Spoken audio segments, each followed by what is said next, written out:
Hey everyone, welcome back to another fifth person roundtable discussion. And in this video today, we're going to talk about Sea Limited. And it's been the best performing Singaporean company year to date.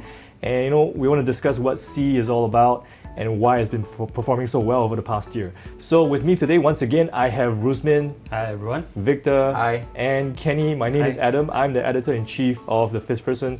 So let's just get the discussion going. So guys, tell us more about Sea. It's been performing really well year to date since the start of the year.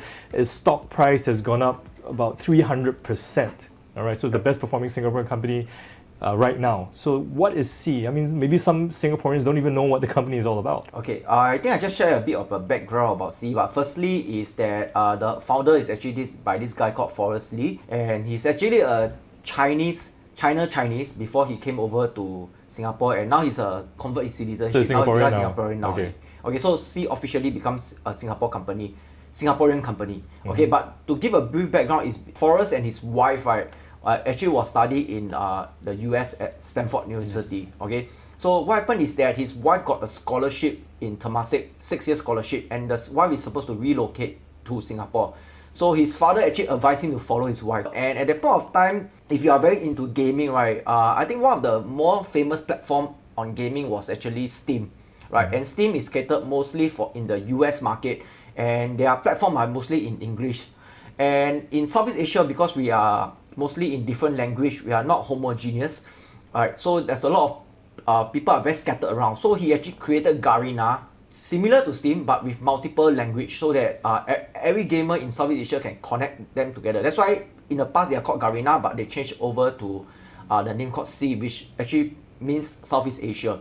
Okay, so that's where he started Sea in 2009. Then later he moved on in 2015, right? He started Shopee, which you see a growth in the e-commerce business. And of course, that is the story right now. Now they become a listed company. Yeah, I was one of the early users for Garena, and because previously, more than 10 years ago, I was still playing games, and I love this game called Dota, Defense of Asian Tower, right? And they can kind of like, you can just go to this Garena platform and you join the game. I mean, you can invite your friends into the platform, and everyone can play with each other, and they can play against with the strangers. So it's more like a community, and they have a lot of other games, but usually when I went to download Garena and I was using a PC, when I installed it, I mostly use it for gaming, which is quite fun at the time.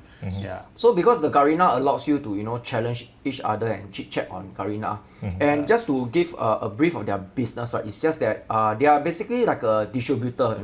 They got a lot of users, so a lot of the game publisher want to publish their game on their platform so that they can reach out to all these users. And along the way, they become a developer of games also. Okay, so what I hear is that the founder, Forrest Lee, he's actually from China, but he was studying in the US, came to Singapore, followed his wife, and then he started this company called Garena. And it's basically a games platform company. Correct. Right? So it's where they distribute games from other publishers to users, to gamers in the region. So that's what Garena was. So now it's called Sea, and then they have a e-commerce arm as well. Am I correct? Yes, correct. Yeah. So this is what Sea is all about. It's kind of like a gaming e-commerce company. So, and it's done really, really well. I mean, 300% in just a year is quite a bit. So, I mean, tell us more about the business segments. I mean, we know there's e-commerce, there's gaming. So why is it performing so well in the past year? So I think one thing to take a look is the overall revenue for the past 5 years, right? From 2015, it went from 292 million to $2.2 billion in revenue. That's a growth of 645%. That's the reason why it's driving the share price up, right? Even in the past year, it's also because of the trend. Because of COVID, a lot of people are going online to shop, and because of their Shopee e-commerce store, that has drove the share price up. So anything that's e-commerce related and is growing really quickly, you can see the share price going up by a lot. Not just Amazon. Amazon doubled over the last year, and then you have Zoom, anything that's internet related, so has went up by a lot. So if you take a look closely at their business segment, you see the one that is really growing very quickly is their digital entertainment business, right? That went from 282 million to $1.1 billion in 2019 for the past 5 years. That is compounded annual growth rate of 42%. and it has a 62% gross margin. So this is a very profitable business for C basically, So right? digital entertainment is actually the gaming business, right? Yep. Yeah, so the gaming is but aside from that, they are still growing their e-commerce business. Their e-commerce business probably look much like Amazon's when they first started out building their business. It's still losing money right now, but it has been growing at a compounded annual growth rate of 201% for the past 5 years. It's amazing, but because they started at a low base of $10 million and it grew to $217 million, that's why the growth rate is so huge.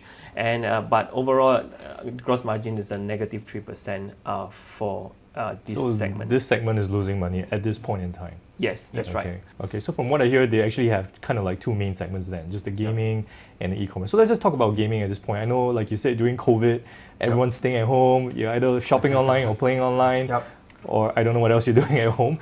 But it's I mean, gaming has always been a huge business. I'm a gamer myself. I love games.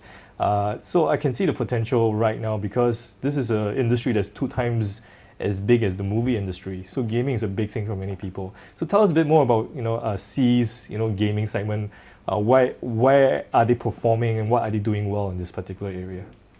I think they have like top 5 games that accounts about 94.5% of their total revenue of the gaming. Right? I think they are basically League of Legends, Call of Duty, AOV, Free Fire, and Speed Drifter. So why they are performing so well recently, not only recently but last year 2018, 2019, their revenue for the gaming have jumped, I think 200%, right? It's because of this first time developed game by them called Free Fire. So it's basically, if you have heard of PUBG or Fortnite, they are basically the same thing. Alright, it's just that this is their own game. So another Fortnite clone again. Correct. Everyone's going online shooting people up. Maybe for some gamers who don't really play the game, I myself don't even play this game. But basically, the whole idea of this gaming is that you are being parachuted down from the plane, and then you start to shoot each other. There will be 50 players on the ground, right? Yeah. It's a battle royale. My son plays Fortnite. I see him play the game.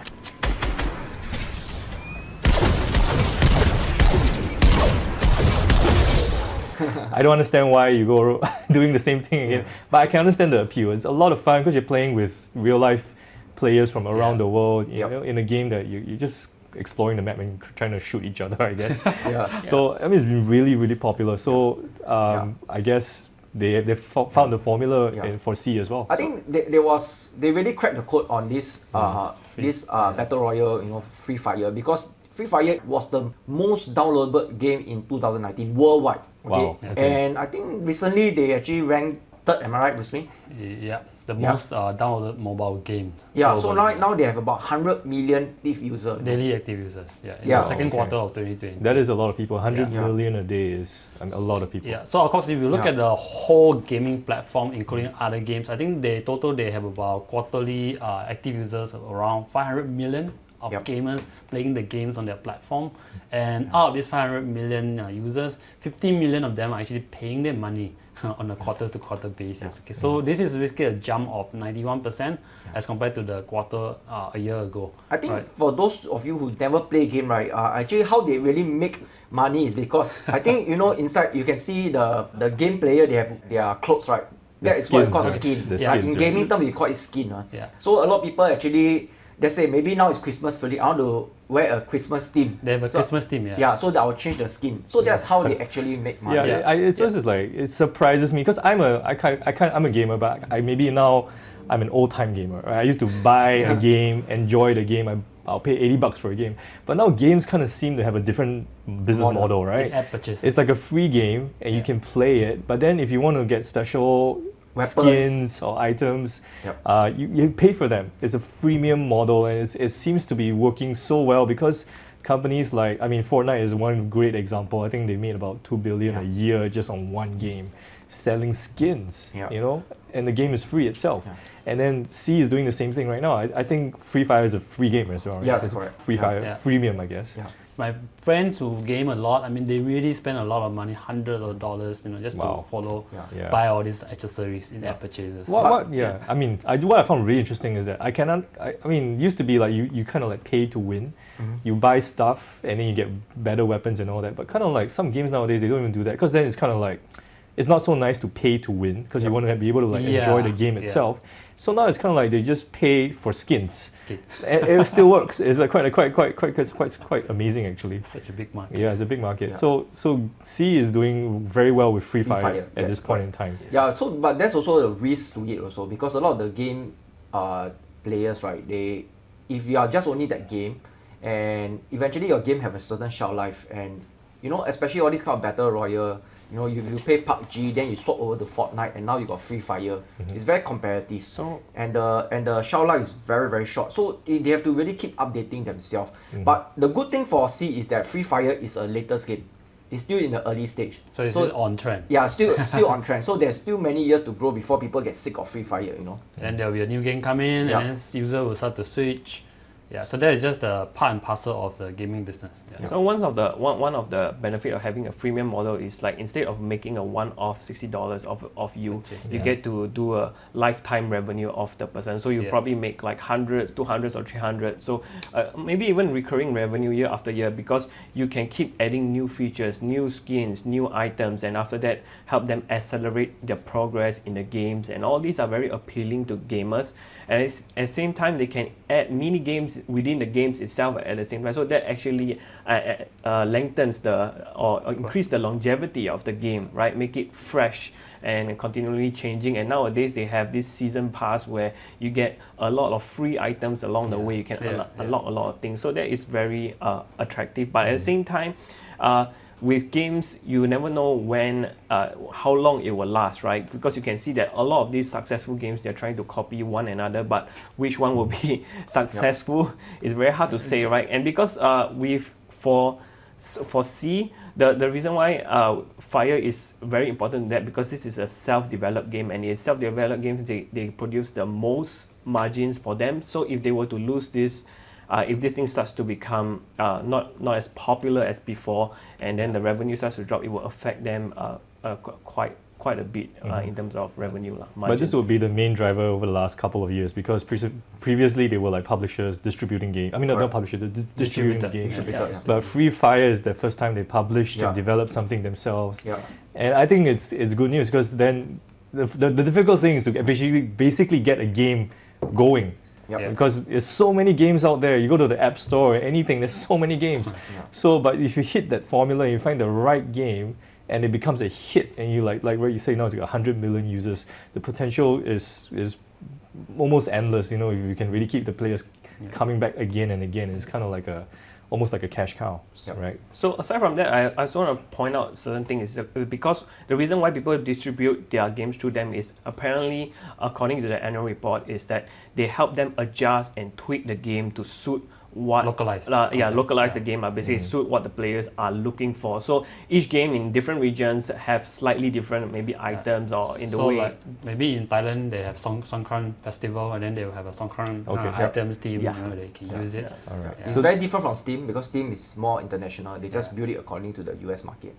So I guess C's advantage in this area is basically they understand the local markets in Southeast Asia and they localize their platform and their games for the audiences here. So from the business point of view, basically Garena is really a platform where it will attract the gamers at the same time a game publisher because this is almost essentially a network effect. The more gamers that you have, the more publisher want to put the game with you, and then that essentially will create the kind of economies of scale for them. Okay, so the cost of distributing to all these gamers, again, over time as the base grow, the user keep dropping over time. Okay, so that is a big advantage of having this kind of gaming platform.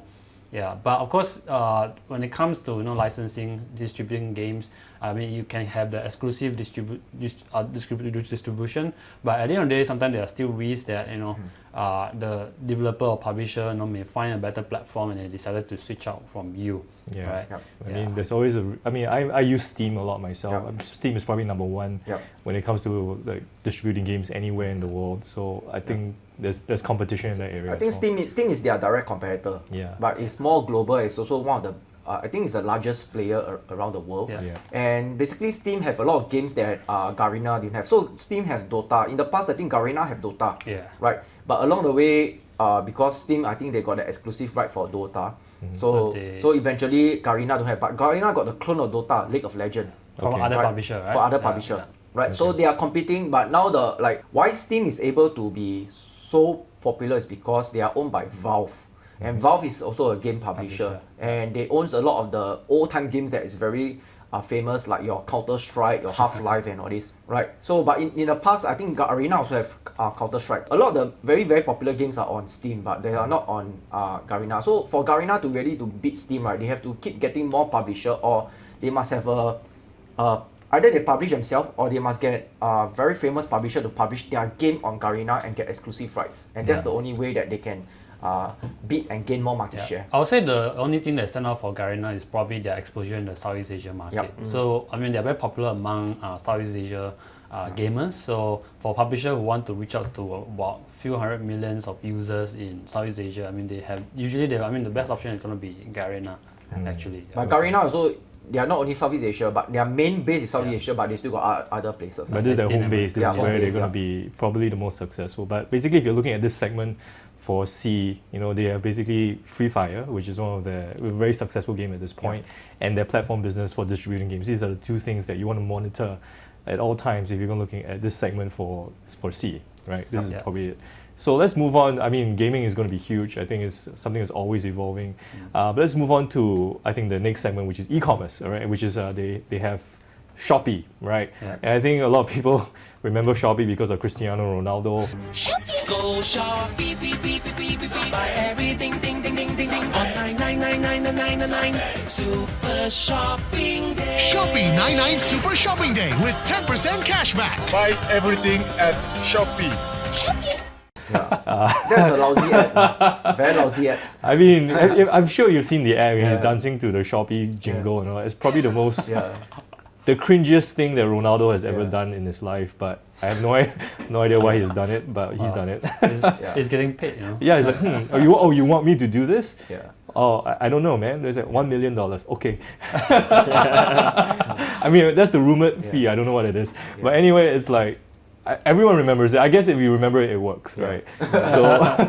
So I think Shopee is it the number one e-commerce platform in this region right now? Tell us more about Shopee. I think the thing about Shopee is because they start off when they introduce Shopee, right, is because a lot of the e-commerce stores are on the web-based website, So when they just first came out, they came out through the app. So they are the first mover advantage on the app, because at that point of time, I think a lot of the e-commerce website, they think that the selling on the app is still not so popular. So when Shopee start in the app, right, they become very, very popular, and eventually they grow their base and they become more. I think now they are the largest, if I'm not wrong, right, Rusmin? Yeah, initially I started using Q10 when it comes to buying some electronic stuff online, right? Because they're a lot cheaper as compared to physical store. So I was one of the early users for Q10. Along the way, we have Lazada. They come into the market, and subsequently you have Shopee. So I moved to Q10 and then Lazada, which is slightly cheaper as compared to Q10, and subsequently when Shopee came to the market,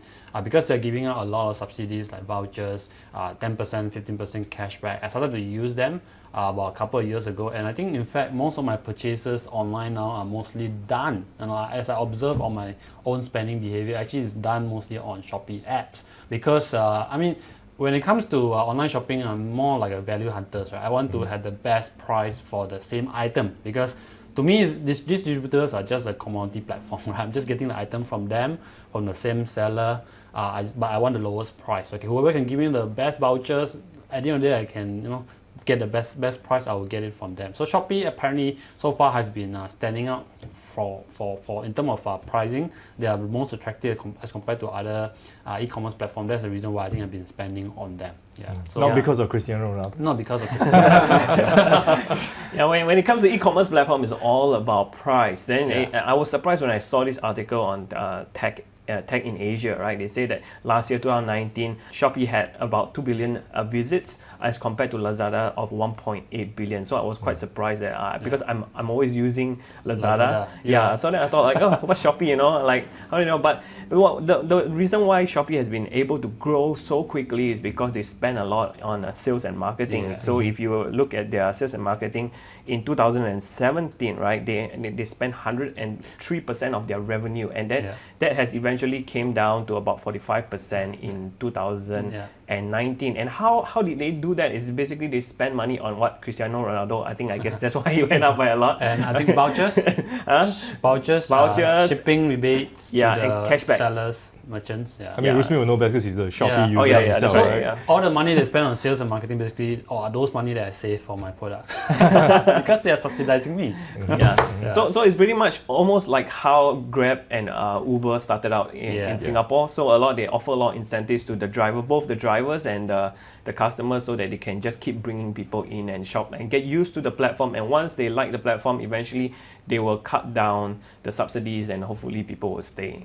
Yeah, so I think how they make the business model for Shopee apps is, how they make money, of course, one is through paid ads, because sellers, as you have a lot of items on this Shopee platform, it can be very confusing. So one way for a seller to make their items stand out is, of course, doing a paid ads, right? So when you search certain keywords, your competitor product, you can always appear on top of your competitor by just paying the advertising to the Shopee. That's one way they can monetize it. The other way would be, I think a big chunk of it will comes from the transaction-based kind of fees. Like, they will charge the merchant. Basically, you share the revenue with them and they help you to sell, push out your product to their buyers, right? I mean, it's such a huge platform, right? So far, I think based on the second quarter of 2020 that I'm looking at, their gross merchandise value actually gone up to as high as 8 billion, right? This is 110% higher compared to a quarter year ago, right? And the gross orders are also gone up by about 150%.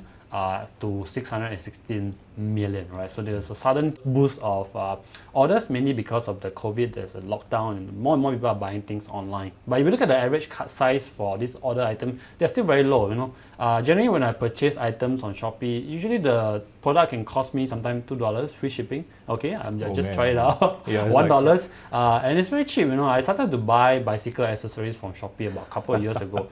I spent $3 free shipping. Okay, I can try it out, and it's very cheap. You wonder how this type of economies, how does it work? I mean, it's a $3 item. Who's making any money? And you still need to send the thing to your doorstep. It's obviously subsidized. Someone's paying for that somewhere. Initially, I was skeptical on those items that I'm purchasing, but because the product cost is so low, I don't mind taking some risk if it's really of some fraud or whatever. I'll just forget it. But so far they have been delivering the items, and I can sometimes, if I'm not happy with the product, I can return the product without paying anything, or I can dispute.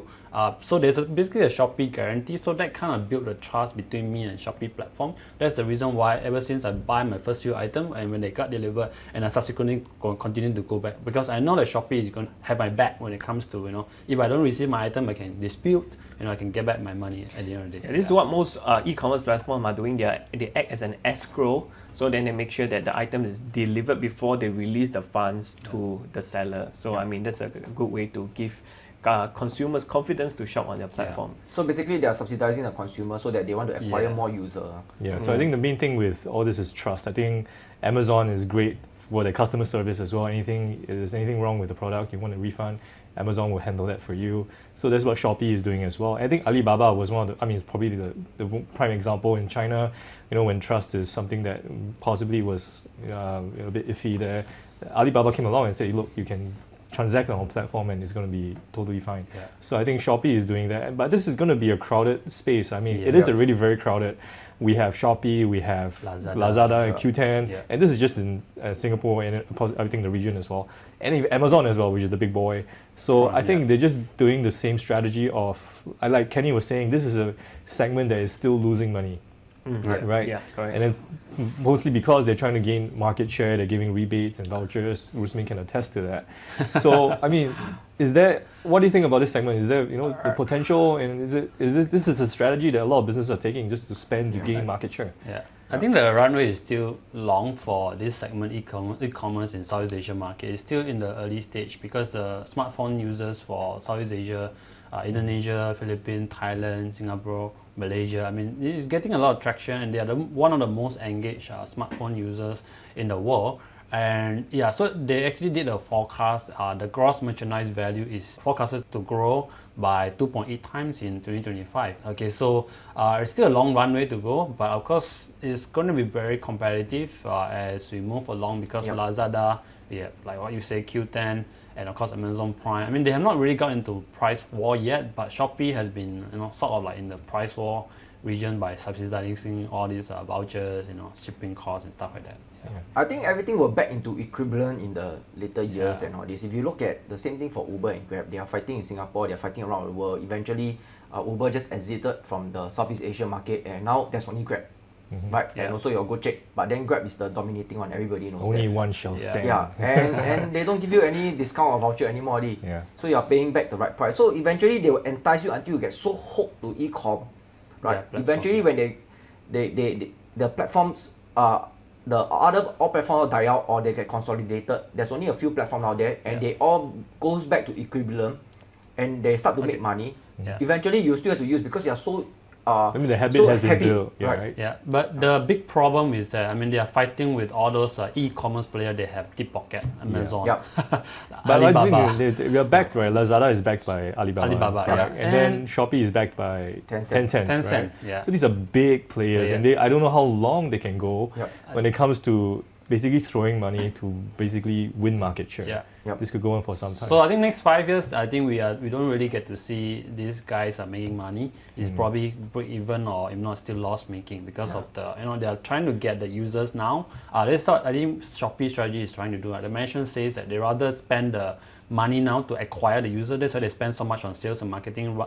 Versus if they were to spend 5 years or 10 years down the road, the cost of acquisition of users is definitely going to go up because there will be more competition down the road. So they are doing it now rather than later. This is their strategy. It's just the nature of the industry at this point. You just have to be number one because it's the kind of like a winner takes all industry. Is like you have to be number one, maybe number two. If not, you're out of the business. There's no point. Actually, I also want to give them credit because they managed to grow their gross merchandise value to 17 billion in 4 years. They started in 2015 in 7 markets, right? Singapore, Malaysia, Thailand, Vietnam, Brazil, and Indonesia and Philippines. And within 4 short years, and that's 17 billion plus 1.2 billion orders. So they must be doing something right. Aside from the vouchers, you can give out vouchers, you can give out a lot of other things, but then it's very difficult to get people coming back in onto your platform again and again.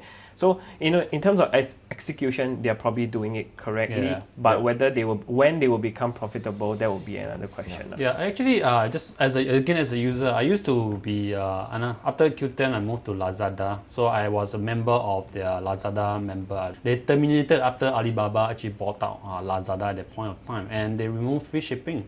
So after they remove free shipping, when I do my checkout the item, add to cart, and then my order size, in terms of the price, it become more expensive, and then I started to dump Lazada and I moved to Shopee. Okay. But even until today, I still compare products across platforms. Sometimes Q10 will be cheaper, sometimes Lazada will be cheaper, but most of the time, Shopee is still now the leading when it comes to price competitiveness. All right.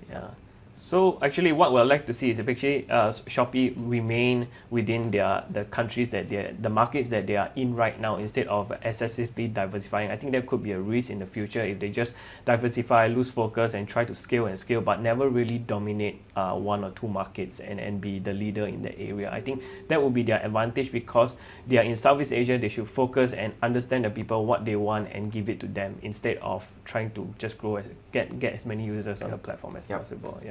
Okay. So at the start of this video, I was saying that Sea is technically a Singaporean company, but it's not very Singaporean. It's actually quite regional. The outlook is maybe even global. And I think some people could be asking if they're watching this discussion is, if a Singaporean company wasn't listed on the SGX, right? Why is it listed in New York? So right now it's listed in New York. So it's kind of like the trend of many companies, like Razer is a Singaporean company, they're listed in Hong Kong.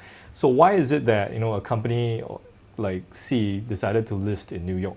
I think if you look at the SGX listing requirement, I think they require the company to be profitable. They haven't really changed that rule. For Hong Kong case, right, they used to be like this, but along the years, right, they changed the rules, right, that they are able to accept companies that are not profitable. That's why Razer have gone over to list in Hong Kong. So for US, they have always been able to list companies that are not profitable. So when Sea went listing, they are not profitable. To date, they are still not profitable yet. Right? Nowadays, companies that do very well are those companies that are loss-making. They don't make a profit. There's no way to value it because you don't know how much profit you're going to make. But so you're saying that the SGX has, I think it was a 1 million profit, I think, or requirement. I can't remember what it was. But so they didn't list here because of that. But I think also because valuations in New York in It's the a lot US. better. A lot better Higher. as well, So right? just even without the SGX requirement, let's say the SGX decided to allow those companies that are loss-making to list it here, I don't think they will get that kind of valuation that they get in New York, over here, right? So because plus also, I mean, the investors in Singapore, they generally don't know how to value loss-making companies, so it's very difficult for us also to actually put a price tag, such a high price tag. But versus in the US, they are so used to investing in loss-making companies. They don't value them based on price to earning. They value them based on price to sales. Yeah. Well, we won't call them loss-making. They're like growth companies. Growth companies. High growth companies. So there's a lot of potential. There's a lot of runway. But in the meantime, they may be making loss. I mean, the same thing happened to Amazon in the 90s, and they weren't making a profit for a very long time. But look at what happened to Amazon. I think the reason why they list in the US because of visibility and reach, right? A lot of people, they are familiar with their own local market, domestic market, and then the US market. So everyone have some sort of a US dollar or US account investing in the stock market. So then at the same time, everyone loves a disruptor, right? And everyone understand that kind of business, so they can really, even if, let's say if they were listed in Singapore, right? And today I don't think you get that 300% kind of run up that you see. But I would love to see that change along in the future to see more homegrown successful companies list in our home Singapore market, and just get the scene going and all that. I mean, maybe one day companies like Razer or C could have a dual listing in Singapore, and that would be good for our investors here as well. It's just to build that environment. So hopefully that's going to happen in the next 5-10 years, see what happens. But that's the reason why they went to New York in general. All right, so let's just move on. So like we're talking that C is a loss-making company. So we probably want to have a look at the financials, because it's very easy to get excited about a company and its potential, its runway, and you invest thinking that looking at the upside, and you forget about the downside. So let's have a look at the financials, what we should look out for as investors, anything that stands out from the financial statements, and things that we should point out. So if you look at their financials, right, their revenues, I say 2015, 2019, their revenues have been really growing very fast, right? And the digital entertainment business have hit 1 billion in 2019 because of Free Fire, right? And e-commerce business also have grown, from 200 over million all the way until 800 over million in 2019. And of course, the recent quarters, right, they have grown another, I think, close to 100% because of the pandemic that really helped to boost on that. But if you can see a lot of their revenue growth, right, they really increase in their gross profit margins. That why they are still in operating losses is because they spend a lot, like Bruce Min said, subsidizing the customers. They spend especially a lot on sales and marketing, right? So if you look at 2018, right, the sales and marketing was 700 million. And 2019, their sales and marketing is like 969 million. It's close to $1 billion of sales and marketing costs, right? And of course, because when they keep expanding the business, right, they need to expand the number of employees. So you look at their general and administrative expense also have a huge jump from 240 million all the way to 385 million. And of course, like we say that they are game developer now. So in order to kick themselves into the trend, right, they have to consistently doing R&D, creating new game, creating new item or new features inside the existing game. So their R&D costs also have gone up a lot, right, in 2019 from about 67 million to about 156 million. So all these costs actually, even though they have a growth in revenue, right, but they also have to spend a lot on costs, right, to keep themselves competitive. And that's result in their operating losses. So you can see that their operating losses is actually increasing, right? When they list in 2017 was negative 502 million in operating losses, is excluding the interest and income and the tax. And by 2018, right, they increased to about 988 million losses. And of course, recently 2019, because of the Free Fire, their losses actually reduced a bit, but still at 800 over million type of losses. Wow. So I think gaming is the only profitable segment for the whole group. But a bigger chunk of losses actually also come from the e-commerce, the subsidies that they're giving out at the Shopee to attract new users. As a whole, the whole company is making losses even in the first half of 2020, right? And if you look at their operating cash flow before working capital, this is the company that has been burning a lot of cash, and then they have a significant negative cash outflow, a few hundred millions over the last 3 years. So it's still burning cash, and it's not cash flow positive yet. So this is again, it's pretty much like in the very early stage because they are using their gaming cash cow to fund the e-commerce platform. Because if they can pull it off, Shopee eventually become the only player in town, maybe 5 years, 10 years down the road. I think, of course, that is going to make the whole investing in C very attractive. But at this stage, there are just simply too much uncertainties. Despite the fact that they say they have a lot of cash, about 3.4 billion in the bank, right? I mean, they have, of course, they also have the convertible bonds, which if I believe they are likely going to convert into shares because the prices has gone up so much for C. 3.4 billion is a lot, but again, they are still burning a lot of cash, so this may deplete along the way. Yeah. So I see a lot of similarities to Amazon in the early stage because Amazon have their AWS that's bringing in all the cash, and then all the cash are then sucked up by their e-commerce platform so that they can grow, right? They invest all the capital in, but the difference is that AWS is more stable because it's a necessity, it's a base. But when it comes to gaming, yeah, it's good, it's addictive, but you do not know. You have to keep finding the next big There's thing. a shelf life to it. There's a shelf life to it. Yeah, but at the same time, if let's say they manage to publish second game and then it hit out the market, suddenly all of a sudden there's a boost again to their revenue and profit for the gaming. So you don't know when they're going to hit again. But you must know their gaming is they start off in a PC game, right? Yeah. So people publish on their PC platforms and all this. But nowadays everybody play games on the mobile. So last time their competitor is probably them and Steam. But now it's not only them. They can the game publisher can choose to publish on Garena, Apple Store, Android Store, and Android Store, and also Steam. So that's quite competitive in terms right now, right? And at the same time, because of their growth rate and their listing in the US, I think they have no issue in raising money in the future, and I think they're more likely to raise if they run out of cash. So there shouldn't be an issue where they basically burn so much cash that they run out of cash. That's a very unlikely scenario. Unlikely, because they still have 3 billion over in cash, they can still raise more because there's a lot of revenue growth, and when investors see revenue growth user growth, they kind of like see, this is going to be the future, and then they want to invest in. I mean, look at Tesla. It's a good example as well. I mean, there's a lot of people still interested in a company like Tesla, because it's the future. But who knows what's going to happen down the line. People just like disruptor. Yeah. These are considered a disruptor in the industry. Yeah, it's a trend now, right? So I mean, but these are the things that you need to look out for as an investor. You not just look at the upside, have a look at the downside. How much cash they have, what is the debt levels, and all that, and then you can kind of make a decision whether this is. I mean, there's no wrong or right. It's just what kind of, based on the information that you have, what kind of investment this is going to be and whether it makes sense for your portfolio. So this is where we come to the part of the discussion where we normally ask everyone here whether you would invest in that stock we're discussing on today. So today is going to be about C. So based on everything that we've discussed at this point, would you invest in C? Yeah. So usually for all these super growth companies, they are still loss making. There's certain companies that I like that I will place a bet on them. Usually there will be a very small percentage.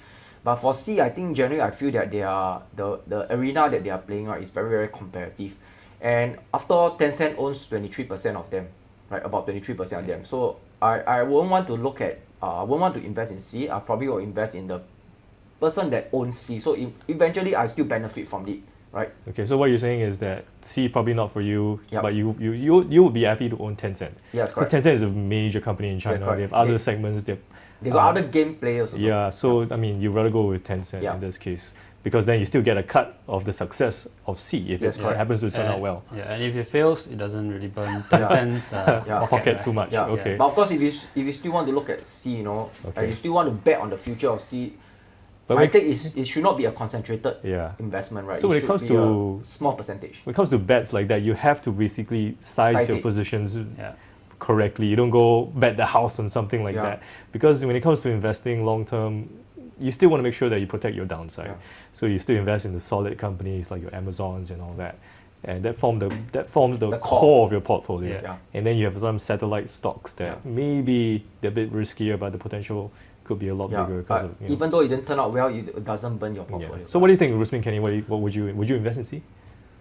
Maybe I'll let Kenny say. I'll wrap it up. My answer is yes at the right price because I think C has done well in terms of execution, but of course the valuation is way too high, right? So a good way to compare is because I look at price to sales. I compare because they have certain elements, which is Tencent, which is their gaming portion of the business, and their online e-commerce platform, which is similar to Alibaba. So I compared with those two big giants, right? So right now they're trading at 33.74 times as compared to Tencent and Alibaba of 12.75 times and 11 7.32 times. But of course, right now it's priced to perfection because everyone thinks that, oh, they will execute well and eventually they will make more money. But you never know. So with this kind of thing, I always think that when it comes to C, Tesla, Uber, and all these so-called unicorns, when they listed, when you invest in these companies, you're basically doing a public VC sort of investment rather than investing in an actual company that you are sure that will constantly make fundamentally sound and making profits, right? In real life, you never invest in a business that's losing money every year and you have to top up cash every time just to keep it going, although the valuations are high. It basically is just the demand from the market, right? The excitement that's fueling the valuation. Maybe it's a good way to put it. It's like a public VC. It's true. Yeah. Yeah. It's a public VC. It's a public VC. So if you want to invest in super growth, right, loss-making company, you really have to treat all these companies, treat yourself like a VC, venture capitalist, and you invest. And venture capitalists don't concentrate. They diversify. They diversify, and it's only a small percentage. They just need one bet to pay off because they put a lot of seeds out there and see which one really turns out to be the next Amazon and sort of thing. Yeah. So I was trying to value C actually by segment because gaming is their profitable business, right? So if I were to compare, the closest competitor that they have is going to be NetEase, which is also a publisher and also they distribute games. That company is trading at a PE multiples of about, I think, 25 to 30 times. I mean, it ranges depending on which time you're looking at them. So if I were to put that on this so-called C, now the thing is that it's very difficult because in the first half of 2020, I mean, they have Free Fire, which actually got a sudden boost of income, and plus you have COVID. So it's really they're in the perfect at the right time, the right place. And then there is a booster of lockdown where all of a sudden people are actually playing games, right? But I don't know what's going to happen next year when, let's say there's a vaccine and then our backs go back to normal and there's because during COVID-19, non-gamers also become gamers. Right? Yeah. So, but when the world go back to normal, I believe that some gamers eventually they start to quit because they realize taking too much of their time. And then there will be, again, normalized, right? There will be a normalized period. So it makes very difficult for me to value them, even though that I have the peers to compare with. So that gaming is difficult. And second, the e-commerce segment is actually burning so much cash that I don't even know how to value them. I mean, sales is one of them, but their sales is growing tremendously fast, right? So I don't know what kind of multiples that I should put onto them. So that is again very difficult. So at the end of the day, I just concluded that I don't know how to value this company, right? But I know that at current price, at today's price, I do agree with Kenny and Victor that they are priced almost at the perfection. I don't think they are worth that much because now if you compare C with one of the largest company in Singapore, which is DBS. I mean, DBS is making billions of dollars, and yet their market cap is half of what C is getting. So they're 2 times of DBS. Two times of DBS. And DBS is a bank. It's a bank, and it's stable, and they're making billions of dollars, but Yeah. C is burning billions of dollars. Yeah. So and that makes it very difficult for me to look at C. So it's just hard to understand. But of course, I do agree that their growth is tremendous. It's just that now, I mean, we are in the COVID situation. Of course, they are one of the beneficiaries. But 5 years down the road, 10 years down the road, the investor, the appetite may change. They may realize that, hey, all these lost gaming companies, they're getting so much valuation, but even until today, they're still burning so much cash. They may realize that, hey, this is actually a bubble, and then all of a sudden the valuation come back to normal, just like what happened in the tech bubble in the early 2000s, right? So that could change 5 years, 10 years down the road. But at this stage, of course, nothing will go wrong. Seems nothing will go wrong because all those companies, they can grow their revenue year after year. The price will just keep going up, regardless whether they make money or lose money. I think at the end of the day is that if you come across an investment that seems slightly riskier, then you just probably want to size it appropriately for your portfolio. Not to say that you can't invest in companies like that, but if you do, you just need to be aware of the risks, the volatility, and then just kind of make a decision of how much you want to bet, like Victor was saying. Don't go in all in on these type of companies because you don't want to lose everything. I think for anyone who is interested in their stock prospect because of the Shopee apps, right, they just have to close their eyes and then just invest. Because you look at the fundamental, it just doesn't make sense to invest in that. At this price. At this price, Okay. But I think you brought up a good point about using the sum of parts because they are very two different segments that you can compare to existing peers out there and how they are valued in the market as well. So that's another way that some people watching this, they can possibly use that method for their own valuation as well. They want to calculate it themselves. Yeah. So I mean, with this kind of thing, I think there's a lot of speculation that's involved in C, and also at the same time, these are the companies that might cause me to look bad, because I tell my friends, oh, don't invest in Tesla. It went up 2-3 times, and all this is very common. But the thing is, there's no fundamentals backing up. So then at the same time, the certainty is not there. At least when I invest in a company, I know, okay, that the price is falling, whether they are falling behind or not. And there's something to support them. But with C, this kind of company, so if something is missing, growth suddenly fell off a little bit, the multiples will just come down. It's just go back to what we say about the allocation. If it's 50% or maybe 10% of portfolio, right? You cannot sleep with this type of company. But if it's 1% of portfolio, 0.5% of portfolio, even if they make money, it does not affect your sleep. So the important thing about investing is to have a good sleep, right? So if you have a good sleep, you get a longer life. So if you believe maybe Shopee is going to be like Amazon of Southeast Asia, then 1% if you 10 times the return, it becomes 10% of portfolio. Not too bad. Not too bad. Yeah, not too bad. It didn't make it. 1% becomes 0%. Doesn't really move much of your entire portfolio. So it goes back to being a VC for your own portfolio as well, because you want to bet a little bit for some of these companies. So once again, no recommendation to buy or sell anything. We're just discussing this. So make your own decisions. Do your own due diligence. I think everything that we've discussed about C today just scratches the surface. It's an overview. We've discussed certain things, but you always have to have a look at everything that you can find out about the company before you invest, right? So once again, thank you so much for watching this roundtable and joining us here as well. So I have Rusmin with me, Victor, and Kenny. So my name is Adam. Thank you so much. If you really like this discussion, hit the like button. Tell us that you enjoyed the video and the discussion. Any comments or questions, put them in the comment section below. We'll love to answer your questions if you have anything about C or anything else as well. And of course, subscribe to our channel, because we have many more roundtables coming up. There's so many things to discuss when it comes to the stock markets. It's a dynamic place, so many new things, and we want to make sure that you receive the videos as soon as they come out. And if you have some insights about C, of course, feel free to share it with us. We also want to learn some of the insights that you may know that we may not know, right? Investing is a collaborative process as well, and we can always teach each other stuff as well. So once again, thank you so much for joining us at this roundtable. My name is Adam, and we'll all see you around. See you.